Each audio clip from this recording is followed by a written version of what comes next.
আল্লাহ ডাকে ডার বলেন ইব্রাহিম,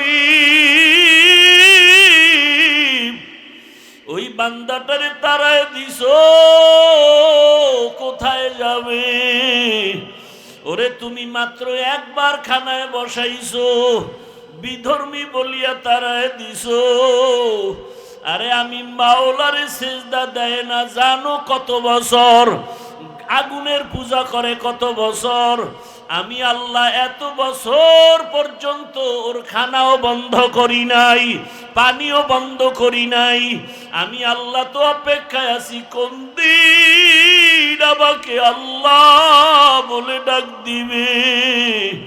আমি আল্লাহ রাগ করে পানিও বন্ধ করি নাই, খানাও বন্ধ করি নাই, সূর্যের আলো বন্ধ করি নাই। ও ইব্রাহিম, আমার বান্দাটারে কেন তাড়াইয়া দিছ? আমি আল্লাহর বড় মায়া লাগতেছে। তুমি মাত্র একবার বসাইয়া বিধর্মী বলে তাড়াইয়া দিছ। ইব্রাহিম নবী শোনা মাত্র একটা দৌড় দিলেন, আর ওই বান্দারে তালাশ করে খুঁজতে খুঁজতে গিয়া দেখে বান্দা এক জায়গায় বসে বসে চোখের পানি ছেড়ে কান্না করে। আমাকে দাওয়াত দিবা না, দিয়া কেন আবার অপমান করেছো? ইব্রাহিম নবী তার সাথে ক্ষমা চাইয়া এরপরে ডাকা শুরু করলেন। এরপরে কাছে আইনা খানার আয়োজন করলেন, এমন সুন্দর ব্যবহার দিলেন। এক পর্যায়ে আল্লাহর বান্দা আমার মাওলার গোলাম হয়ে পড়ল, কালেমা পড়ে ফেললো। আমার আল্লাহ তো দয়ার মালিক। আল্লাহ বলেন, তোমরা যারা শয়তানের ধোকায় পড়ে গুনাহ করেছো, আমি আল্লাহ তোমার জন্য রাস্তা খুলে দিলাম। আমি আল্লাহ পাক তোমার তওবা কবুল করার জন্য 5 বার মসজিদে ডাকছি, যাও নাই। আমি আল্লাহ পাক এখন তোমাকে ডাকার জন্য হাজির হতেছি। আমি আল্লাহ এমন এক টাইমে তোমাকে ডাকতে আসতেছি, অতিও গভীর হয় রজনী যখন, নীরবে প্রভুর নাম জপিও তখন। প্রভুর করুণা যদি পাইবারে চাও, গভীর রাতে উঠে প্রভুর গুণগান গাও। আমার আল্লাহ পাক রহমতের দরজা দিয়া ডাকেন, বান্দা তুমি গুনাহ করেছো কত বছর? কয়টা? বলে আমি 50 বছর লাগাইয়া এত গুনাহ একদিনে করি নাই। আজকে একটা, কালকে 2টা, এভাবে হাতের গুনাহ, চোখের গুনাহ, জবানের গুনাহ, অন্তরের গুনাহ করতে করতে বছর বছর গুনাহ করিয়া আমার চোখের গুনার পাল্লা ভারী, আমার হাতের গুনার পাল্লা ভারী, আমার অন্তরের গুনার পাল্লা ভারী। গুনাহ করতে করতে 30, 40, 50 বছর একটা পাহাড় হয়ে গেছে। আল্লাহ বলে, তুই গুনাহ করেছো 50 বছর লাগাইয়া, আমি আল্লাহর দরজায় এসে যদি চোখের পানি ছাড়িয়া একবার দিল খুলে ডাক দাও, ইয়া রব্বি গফিরলি, আমি আল্লাহ তোর 1 সেকেন্ডে জীবনের সব গুনাহগুলো মাফ করে দিব।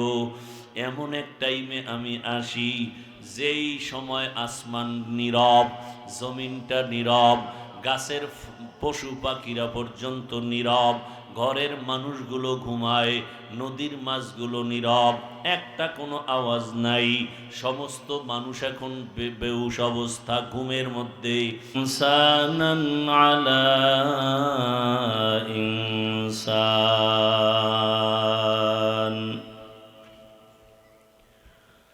ونشهد أن لا إله إلا الله وحده لا شريك له لا ضد له ولا ند له ولا مثل له ونشهد أن سيدنا وسندنا وحبيبنا وحبيب ربنا وطبيبنا وطبيب قلوبنا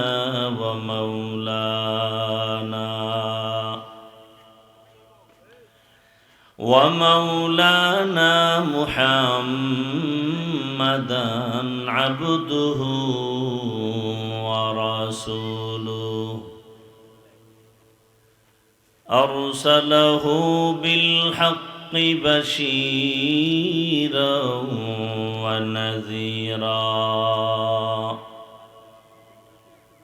وداعيا إلى الله بإذنه وسراجا منيرا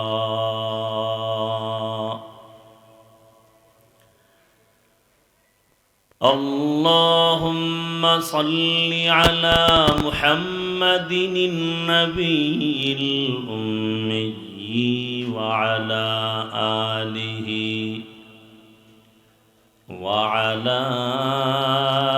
آله وسلم تسليما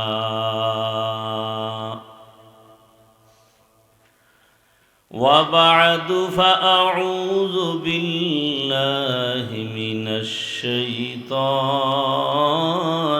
الرجيم بسم الله الرحمن الرحيم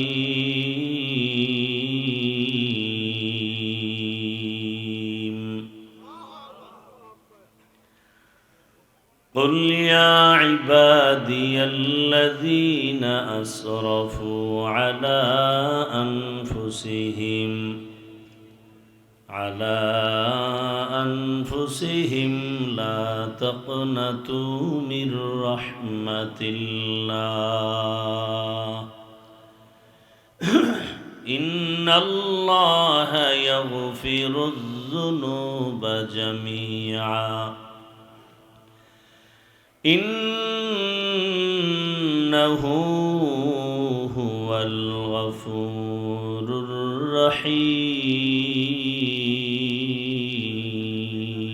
الرحيم أقال النبي صلى الله عليه وآله وسلم التائب من الذنب كمن لا ذنب له صدق الله مولانا العظيم وصدق رسوله النبي الأمي الكريم ونحن على ذلك من الشاهدين والشاكرين والذاكرين والحمد لله رب العالمين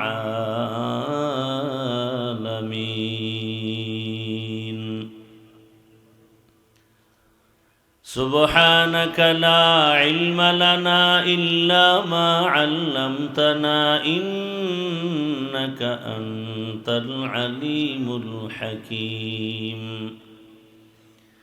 رب اشرح لي صدري ويسر لي أمري واحلل عقدة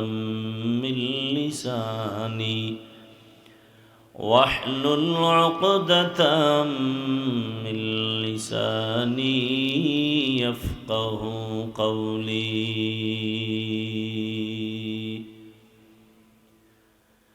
यहाँ हम सब मुसाफिर हैं कब्र आखिर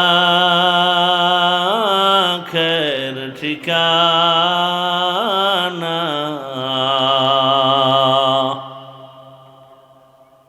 यहाँ हम सब मुसाफिर हैं कब्र आखिर ठिकाना कोई आगे रवाना है कोई पीछे रवाना कोई आगे रवाना है कोई पीछे से रवाना। मोहम्मद ने आकर कुफर को मिटाया,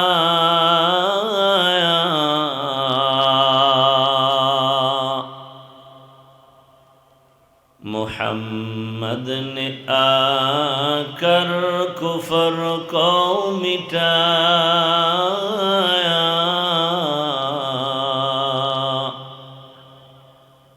कुफर को मिटा कर सदाकत बताया, कुफर को मिटा कर सदाकत बताया।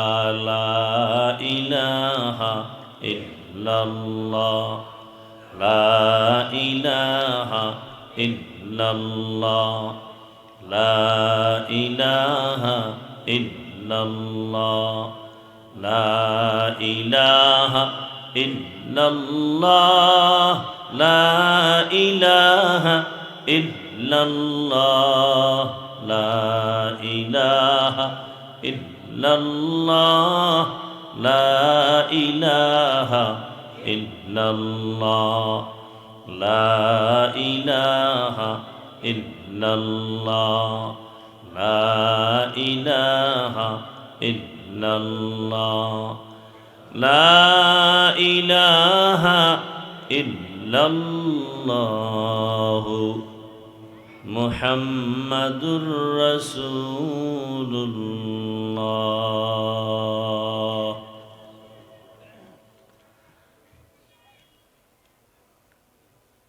আল্লাহ পাকের দরবারে শুকর, আজ 26শে ডিসেম্বর 2025 জামিয়া তালিমিয়া ঢাকায়ের উদ্যোগে আয়োজিত বার্ষিক ওয়াজ তাফসিরুল কোরআন মাহফিল, উপস্থিত মোহতারাম সম্মানিত সভাপতি, প্রধান অতিথি আমিরুল মুজাহিদিন হযরত পীর সাহেব হুজুর চরমনাই, বিশেষ অতিথি হযরতুল আল্লামা মামুনুল হক দামাত বারাকাতুহুম সহ অন্যান্য উলামায়ে কেরাম,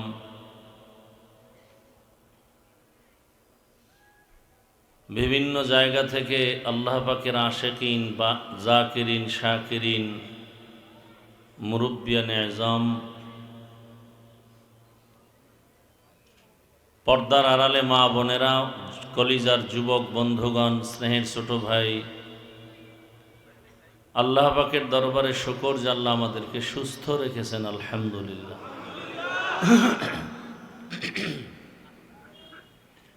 জীবনের এক অমূল্য সম্পদ আমাদের সুস্থতা। টাকা পয়সা বাড়ি গাড়ি অনেক কিছু আছে, কিন্তু যদি অসুস্থ জীবনটাই হয়ে যায়, এ জীবনের কোনো দাম। টাকা পয়সা বাড়ি গাড়ি তেমন না হলেও সুস্থতার জীবন যদি পাওয়া যায়, এর থেকে সুখের জীবন আর হতে পারে? আল্লাহ আমাদের এই সুস্থতাকে দায়েমান কবুল করেন। এখনো যারা অসুস্থ হসপিটালে, ঘরে, বিছানায়, আল্লাহ সবাইকে পূর্ণ সুস্থতার নেয়ামত দান করেন। এক একটা দিনের প্রোগ্রাম, মাহফিল ওই এলাকার জন্য একটা ঈদের আনন্দ বয়ে আনে। মানুষের ভেতর একটি উৎসব, আনন্দ, মোহাব্বত। আবার কিছু প্রোগ্রাম আছে শুধুই এলাকা না, আরও আশেপাশের অঞ্চলের জন্য, ওই দেশের জন্য একটা আনন্দের কারণ। অন্তরে মোহাব্বতের এক বহির প্রকাশ ঘটে। এজন্যই তো ইসলামে জামাতে নামাজের আদেশ, জুমায় মসজিদে হাজির হওয়ার আদেশ। 10 জায়গার 10 বাড়ির মানুষ, 10 এলাকার মানুষ এক জায়গায় হবে, দেখা হবে, মহব্বত হবে, একে অপরের সুখ দুঃখ শেয়ার করে নিবে, সহযোগিতায় আসবে। নবীজি এজন্যই বলেছেন, খায়রুন নাস মাইয়ানফাউন নাস, দুনিয়াতে সব থেকে ভালো মানুষ তো ওই ব্যক্তি যার দ্বারা অন্যের উপকার হয়, ক্ষতি হয় না। এটাই মূল তাকওয়ারও কথা। তুমি অন্যের উপকার করতে না পারলে অন্তত ক্ষতি যেন না হয়। আমার রসুলের দ্বারা জীবনে কারো কোনো ক্ষতি হয়নি, উপকার কারো না হলেও কি হয়নি, ক্ষতি হয়নি। এটাই রসুলের আদর্শ, এটাই ইসলামের একটা সুন্দর নমুনা। অন্যের উপকার করবে, কারো ক্ষতি করবে না। কিন্তু ভিন্ন দিক আমরা লক্ষ্য করি যে মানুষ অন্যের ক্ষতির জন্য অপেক্ষা করে বিভিন্নভাবে। আবার ক্ষতিটা কাছের মানুষ বেশি করে দূরের মানুষের তুলনায়। দুষ্ট লোকের মিষ্টি কথা ঘনিয়ে বসে কাছে, কথা দিয়ে কথা নেয়, প্রাণে মারে শেষে। জুমার বয়ান দীর্ঘ সময় নয়, সংক্ষেপ 2-4টি কথা, এরপরে আবার নামাজ। আপনারা জানেন ধারাবাহিকভাবে এই প্রোগ্রাম প্রতি বছর এভাবেই চলে। দেশের হযরত উলামায়ে কেরাম বয়ান করতে থাকেন, জুমার নামাজের পরেই আবার বয়ান চলতে থাকবে ইনশাআল্লাহ। হযরত পীর সাহেব হুজুর দামাত বারাকাতুহুম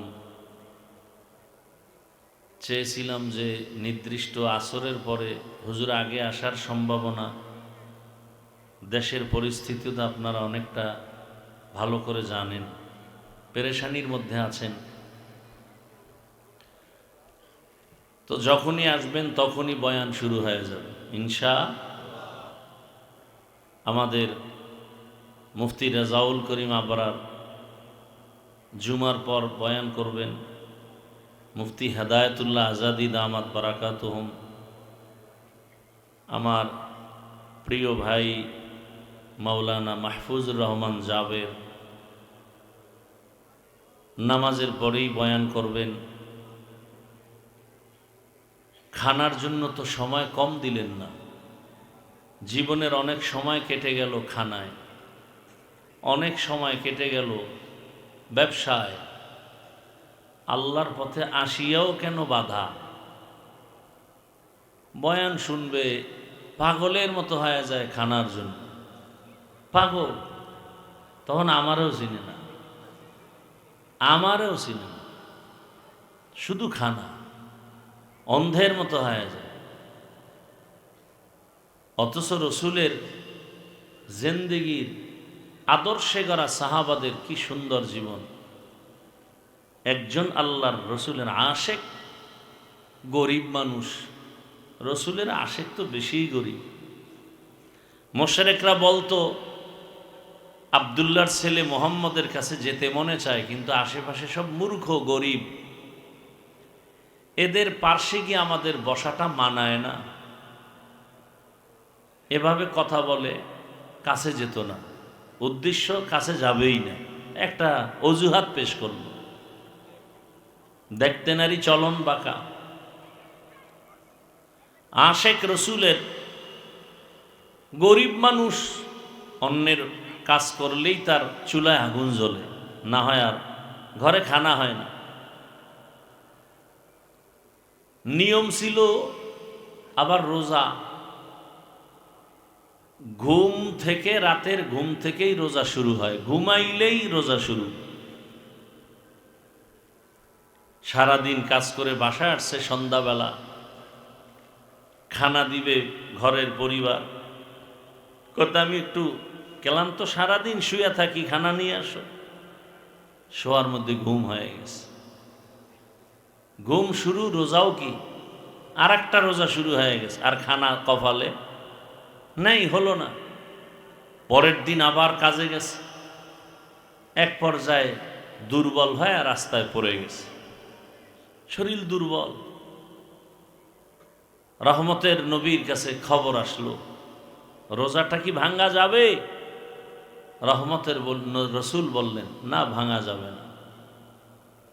একটা রোজা যদি কেউ ভেঙ্গে ফেলে, ফরজ রোজা, আর আজীবন যদি রোজা রাখে, যেই সময় রাখার দরকার ওই সময়ের রোজার বরকত, আল্লাহর পক্ষ থেকে যা পাওয়ার সেটা পাবে না। কত কষ্ট করেও দিনকে তারা আঁকড়ে ধরেছেন। আর আমাদের তো এরকম কোনো আফসুস নেই যে আমরা পাবো না। কি পরিমাণ খানা আমরা খাই, 3 বেলার শুধু নামে মাত্র খানা, অল টাইম তো চলে, এই চা, এই পান। আল্লাহ বলেন, আমি তোমাকে বড় আদর করে বানাইছি, বড় নরম করে বানাইছি। অখুলিকাল ইনসানু যায়ীফা, আমি মানুষ বড় দুর্বল করে বানাইলাম, এবং এই মানুষের জীবনে চলার জন্য যা প্রয়োজন সব আমি ব্যবস্থা করেছি। তোমার পানির প্রয়োজন, আলোর প্রয়োজন, ঘুমের প্রয়োজন, রাতের ব্যবস্থা করলাম। যত তোমার সুন্দর জীবন পরিচালনার জন্য যত খানার প্রয়োজন সব করলাম। আমি আল্লাহ বিশাল বড় আসমান তোমার জন্য বানাইলাম, বিশাল বড় জমিনটা তোমার গোলাম বানায় দিলাম। সমুদ্রের হাজারো ধরনের মাছ তোমার জন্য, রাতের চাঁদের আলো তোমার জন্য, জমিনের ফসল তোমার জন্য, গাছের ফল তোমার জন্য। আমি বড় মোহাব্বত করি তোমাকে। আমি আল্লাহ সব কিছু তোমারে দিয়া তোমার থেকে কিছু চাই নাই।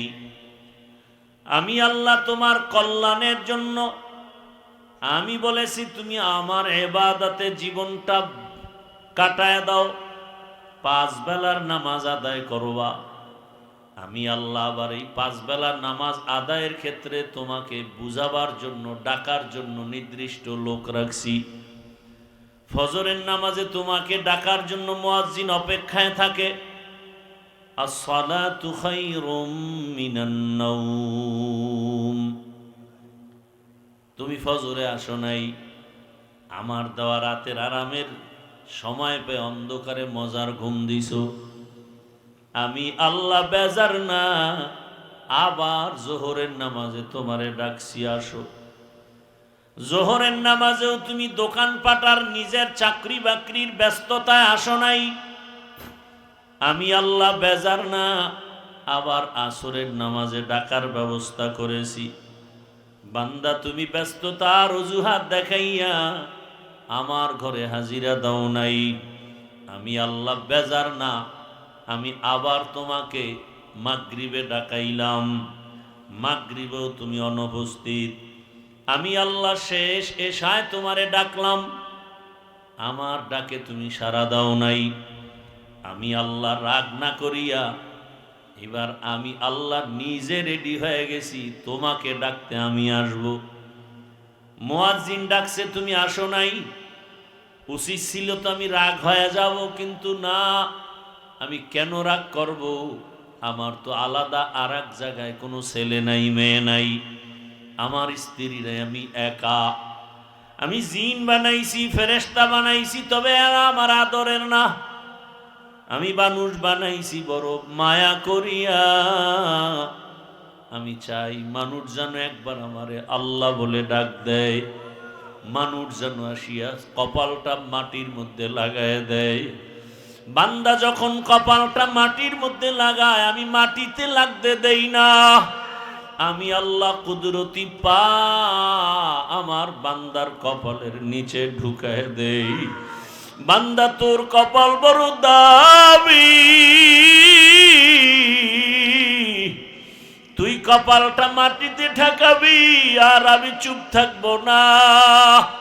তোর বডির মধ্যে কপাল বড় দামি, আমি আল্লাহ ওই কপালটাকে মাটিতে নাগার আগে আমি আল্লাহ তোর কপালের নিচে কুদরতের কদম লাগায় দেই। আমি আল্লাহ পাক বড় খুশি হয়ে যাই। দুনিয়াতে মানুষ সম্মান চাইতে গিয়া বলে সেজদা দাও, আল্লাহ বলেন আমি আল্লাহ এত কিছু তোমারে দিলাম, আমি চাই তুমি আমাকেই সেজদা দিবা। আমি আল্লাহ পাক অপেক্ষায় থাকি কখন আমাকে তুমি ডাক দিবা। আমি আল্লাহ পাক এত মোহাব্বত করে বানাইয়া আমি আল্লাহ পাক ডাকলাম, এরপরও যখন আসো নাই, আমি রাগ করি নাই, পানিও বন্ধ করি নাই, বাতাস বন্ধ করি নাই, বরং আমি আল্লাহ মায়া আর রহমতের দরজা দিয়া তোরে ডাক দিছি, আয় কুল ইয়া ইবাদিয়াল্লাযীনা আসরাফু আলা আনফুসিহিম লা তাকনাতু মির রাহমাতিল্লাহ। আমার রহমতের দরজা খোলা। দুনিয়ার মানুষের দয়ার দরজা মাঝে মাঝে খুলে, মাঝে মাঝে বন্ধ করে দেয়, আর আমি আল্লাহ দরজা খুলে দিলাম, একটা সেকেন্ডের জন্য বন্ধ নাই। আমারে সমুদ্রে বয়ে যদি ডাক দাও আল্লাহ, আমি সেখানেও হাজির। আমাকে যদি গভীর রাতে ডাক দাও, সেখানেও আমি আল্লাহ হাজির। আমারে যদি কোনো বেঈমানেও ডাক দেয়, আমি সেখানেও হাজির। আরে ইব্রাহিম আলাইহিস সালাম মেহমান সারা খানা খায় না, মেহমান আসলে রিজিকে বরকত হয়, ঘরের মধ্যে রহমত বাড়িয়া যায়।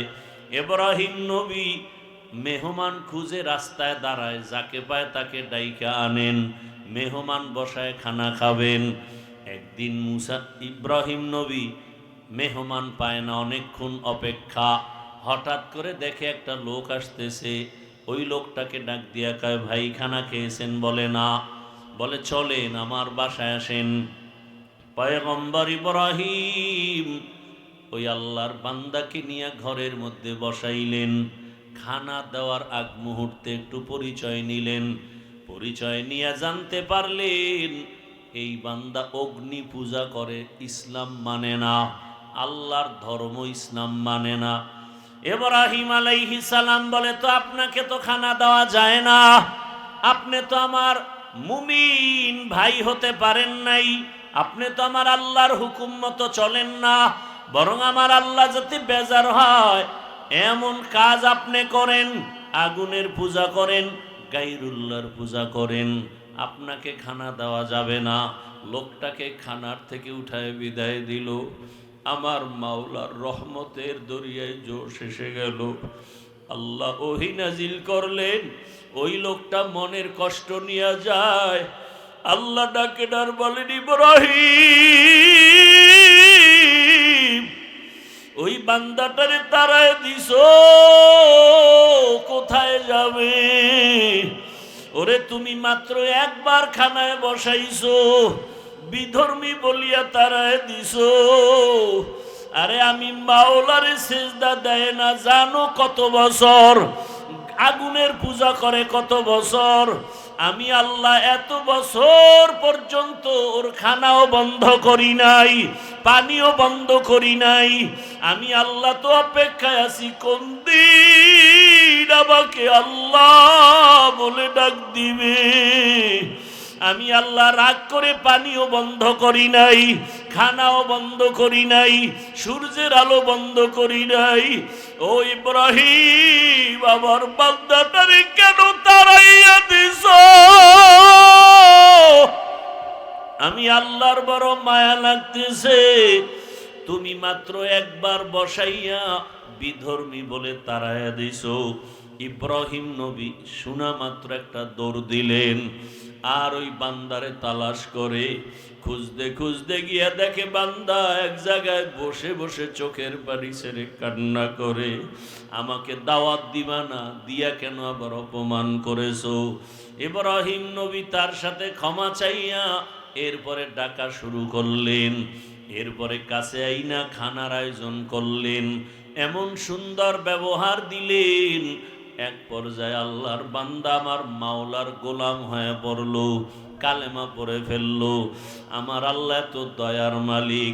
আল্লাহ বলেন, তোমরা যারা শয়তানের ধোকায় পড়ে গুনাহ করেছো, আমি আল্লাহ তোমার জন্য রাস্তা খুলে দিলাম। আমি আল্লাহ পাক তোমার তওবা কবুল করার জন্য 5 বার মসজিদে ডাকছি, যাও নাই।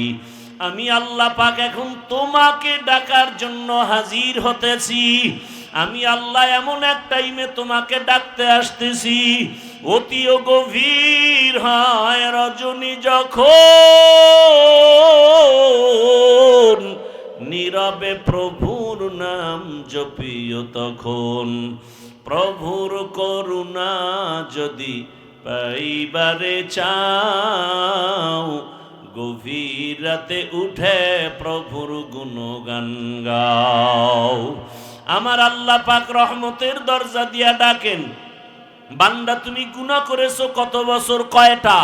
বলে আমি 50 বছর লাগাইয়া এত গুনাহ একদিনে করি নাই, আজকে একটা কালকে দুইটা, এভাবে হাতের গুনাহ, চোখের গুনাহ, জবানের গুনাহ, অন্তরের গুনাহ করতে করতে বছর বছর গুনাহ করিয়া আমার চোখের গুনার পাল্লা ভারী, আমার হাতের গুনার পাল্লা ভারী, আমার অন্তরের গুনার পাল্লা ভারী। গুনাহ করতে করতে 30, 40, 50 বছর একটা পাহাড় হয়ে গেছে। আল্লাহ বলে তুই গুনাহ করেছো 50 বছর লাগাইয়া, আমি আল্লাহর দরজায় এসে যদি চোখের পানি ছাড়িয়া একবার দিল খুলে ডাক দাও, ইয়া রব্বি গফিরলি, আমি আল্লাহ তোর 1 সেকেন্ডে জীবনের সব গুনাহগুলো মাফ করে দিব। এমন এক টাইমে আমি আসি যেই সময় আসমান নীরব, জমিনটা নীরব, গাছের পশু পাখিরা পর্যন্ত নীরব, ঘরের মানুষগুলো ঘুমায়, নদীর মাছগুলো নীরব, একটা কোনো আওয়াজ নাই। সমস্ত মানুষ এখন বেহুশ অবস্থা, ঘুমের মধ্যে, কোনো আওয়াজ নাই, নীরব সময়।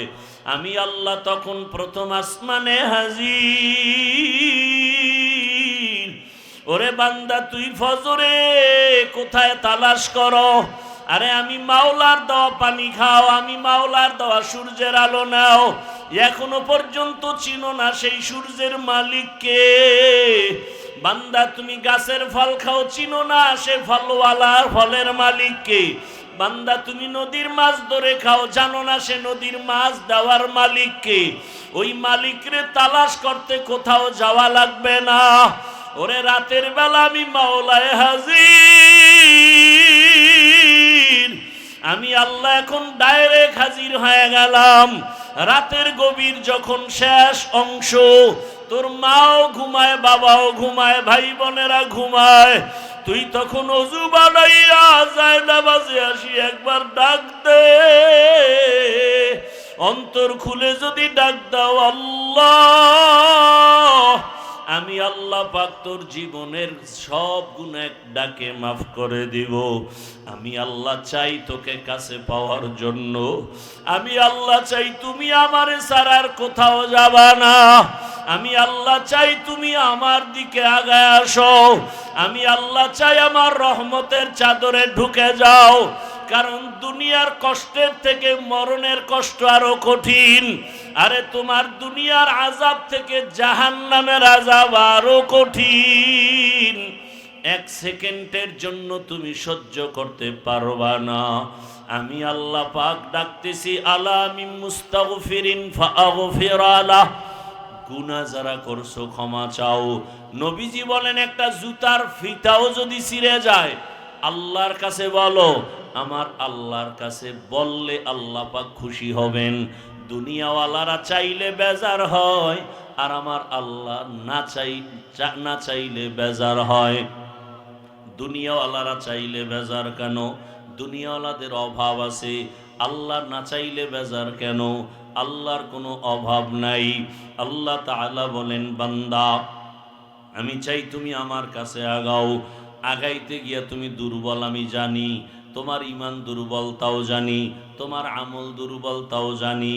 এ কারণে আমি আল্লাহ পাক, তুমি যখন 1 বিঘাত আগায় যাও আমার রহমত তোমার দিকে 1 হাত আগায় যায়। তুমি যখন 1 হাত আগায় যাও আমার রহমত তোমার দিকে 2 হাত আগায়। তুমি যখন হেঁটে হেঁটে আগাও আমি আল্লাহর রহমত তোমার দিকে দ্রুত গতিতে দৌড়াইতে থাকে। আমি আল্লাহ পাক চাই তুমি আমার দিকে আসো। আমি আল্লাহ চাই না তুমি আমার রহমতের দরজা বাদ দিয়া দুনিয়ার অন্য কোন দরওয়াজায় যাইবা। আমি আল্লাহ চাই তুমি আমার মোহাব্বতের দরজায় আসো, গুনাহ করিয়া ক্ষমা চাও। রহমতের নবীও রাত সারা রাত আল্লাহর মোহাব্বতে কান্না করে ইবাদতে কাটাইতেন। আবু বকরের কান্না সারা রাত, ওমরে ফারুকের কান্না সারা রাত। এরে আল্লাহর বান্দারা, দুই ফোঁটা চোখের পানি যদি ফেলতে পারি, এই পানি বৃথা যাবে না।